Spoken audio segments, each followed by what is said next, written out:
It was the largest, Ray and I have both done some work in television, and it was the largest TV broadcast of all time. And one of the reasons I wanted to make the movie is like was the show within the movie, and the sense of like, oh wow, this was, what went into this broadcast.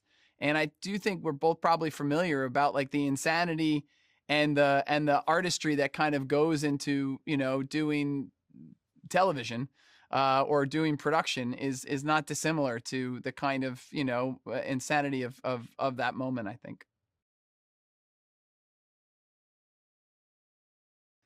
Yeah, I think the marketing fund is something that people have really forgotten out about now about Apollo. The Apollo mission was just how it was a threshold moment for the government in terms of using marketing to make people feel more connected to this larger thing, and that there was so many advancements at that time. Today it would be, today you have astronauts on TikTok and things like that, and it's now everybody's their own advertising rep, basically. Everybody's in the whole world arguably is all trying to sell us something.